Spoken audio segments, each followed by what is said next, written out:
இயேசு கிறிஸ்துவின் நாமத்தில் அன்பின் வாழ்த்துக்கள். இந்த நாளில் ஆண்டவர் உங்களுக்கு தருகிற வார்த்தை நீதிமொழிகள் அதிகாரம் 23 வசனம் 29.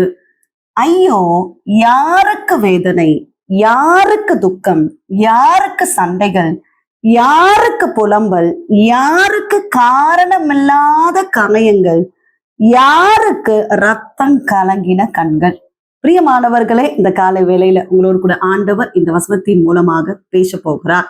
யாருக்கு வேதனை, யாருக்கு சண்டை, யாருக்கு புலம்பல், யாருக்கு காரணமில்லாத காயம், யாருக்கு ரத்தம் கலங்கின கண்கள் என்றால், அடுத்த வசனத்துல சொல்லப்பட்டிருக்கிறது, மதுபானம் இருக்கும் இடத்திலே தங்கி தரிப்பவர்களுக்கும் கலப்புள்ள சாராயத்தை நாடுகிறவர்களுக்கும் தானே என்று எழுதப்பட்டிருக்கிறது.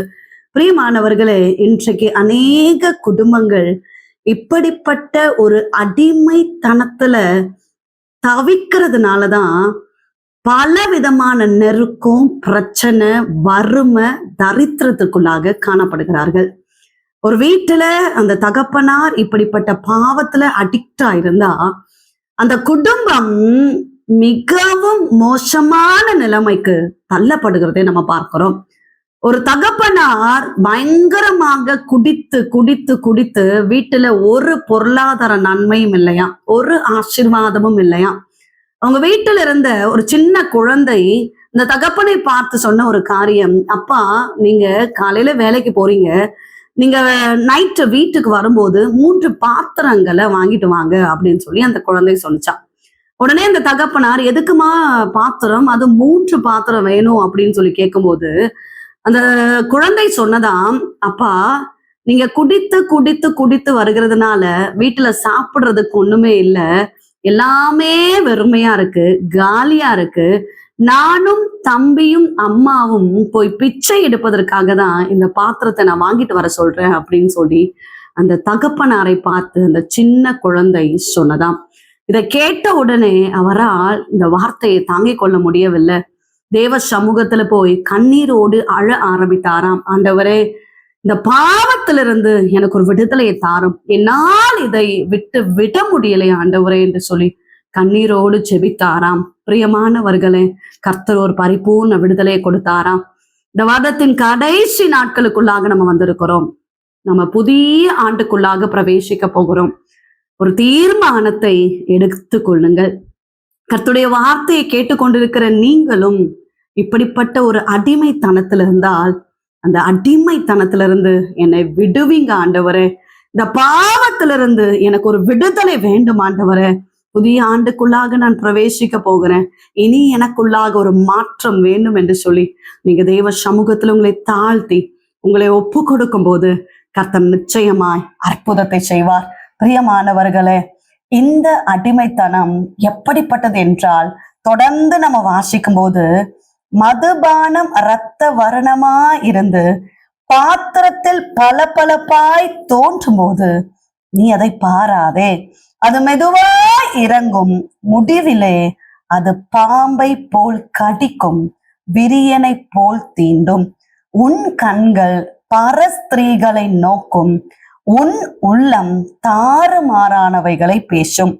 நீ நடுக்கடலிலே சயனித்திருக்கிறவனை போலவும் பாய்மர தட்டிலே படுத்திருக்கிறவனை போலும் இருப்பாய். என்னை அடித்தார்கள், எனக்கு நோகவில்லை, என்னை அறைந்தார்கள், எனக்கு சுரணை இல்லை, நான் அதை பின்னும் தொடர்ந்து தேட எப்பொழுது விழிப்பேன் என்பாய். பிரியமானவர்களே, நம்முடைய வாழ்க்கையே முற்றிலுமாய் அழிக்கக்கூடிய ஒரு காரியம் இந்த மதுபானம். இன்றைக்கே உங்களை அர்ப்பணியுங்கள். உங்க வீட்டுல ஒருவேளை யாராவது இப்படிப்பட்ட அடிமைத்தனத்துல இருந்தா அவர்களுக்காக கண்ணீரோடு ஜெபம் பண்ணுங்கள். கர்த்தர் பெரிய காரியத்தை செய்வார், உங்க குடும்பங்களை ஆசீர்வதிப்பார். ஜெபிப்போம். எங்கள் நேசிக்கிற எங்கள் நல்ல தகப்பனே, இந்த காலை வேலைக்காக நன்றி செலுத்துகிறோம். கர்த்தர் தந்த நல்ல வார்த்தைக்காக நன்றி அப்பா. விசேஷமாய் இந்த மதுபானத்துக்கு அடிமைப்பட்டு இருக்கிற தேவ பிள்ளைகளுக்காக ஸ்தோத்திரம்.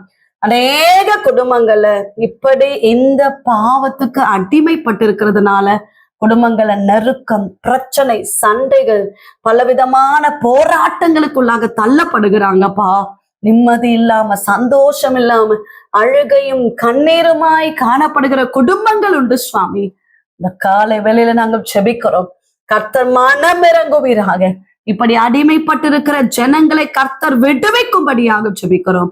கர்த்தாவே, குடும்பங்கள சமாதானத்தை கட்டளையிடுங்கப்பா. குடித்து குடித்து தன்னுடைய வாழ்க்கையை அழித்து கொண்டிருக்கிற ஒவ்வொரு தேவ பிள்ளைகளுக்காக நாங்கள் ஜெபிக்கிறோம் சுவாமி. என் ஆண்டவருடைய கரம் தொடுகிறபடியினால ஸ்தோத்திரம். ஆசீர்வதிப்பீராக எசப்பா. ஒவ்வொரு குடும்பங்களை ஆசீர்வதிங்க. இந்த வருடம் முழுவதும் ஆச்சரியமாய் நடத்தின ஆண்டவர் எசப்பா, வருகிற நாட்களும் சந்தோஷத்தோடு சமாதானத்தோடு காணப்பட உதவி செய்யுங்க. கர்ப்பத்தின் கனிக்காக காத்திருக்கிற பிள்ளைகளுக்காக ஜெபிக்கிறோப்பா. கர்த்தரை ஆசீர்வதிப்பீராக. கர்ப்பிணிகளை ஆசீர்வதிங்கப்பா. திருமணத்துக்காக காத்திருக்கிற பிள்ளைகளுக்காகவும் ஜெபிக்கிறோம். என் ஆண்டவர் ஆசீர்வதிக்கிறபடியினால ஸ்தோத்திரம். கடன் பாரங்கள் மாறட்டும், தேவைகளை சந்திப்பீராக. கர்த்தாவே, கடன் பாரத்து நிமித்தம் கண்ணீரோடு இருக்கிறாங்கப்பா. எப்படி இந்த கடனை நான் அடைப்பேன் என்று சொல்லி கவலையோடு இருக்கிறாங்கப்பா. கர்த்தர் வாசலை திறக்கிறபடியினால ஸ்தோத்திரம். பலவீனத்தோடு இருக்கிறவர்களுக்காகவும் ஜெபிக்கிறோம். எல்லா பலவீன கட்டுகளை இயேசு கிறிஸ்துவின் நாமத்தினால நிர்மூலமாக்கி ஜெபிக்கிறோம். ஆவியானவர் ஆளுகை செய்வீராக. இந்த நாள் முழுவதும் கர்த்தர் நடத்துகிறபடியினால ஸ்தோத்திரம். படிக்கிற பிள்ளைகளை எல்லாம் ஆசீர்வதிங்க. வேலை வாய்ப்புக்காக காத்திருக்கிறவர்களுக்காகவும் ஜெபிக்கிறோம். நல்ல வேலை வாய்ப்புகளை தருவீராங்க. இயேசு கிறிஸ்துவின் நாமத்தில் ஜெபிக்கிறோம் எங்கள் ஜீவனுள்ள நல்ல தகப்பனே, ஆமென். பிரியமானவர்களே, கர்த்தர் உங்களோடு பேசியிருக்கிறார். நிச்சயமாய் உங்க வாழ்க்கையில ஒரு மாற்றத்தை தருவார். உங்களுக்காக, உங்களுடைய ஜெப விண்ணப்பங்களுக்காக நாங்கள் ஜெபிக்கிறோம்.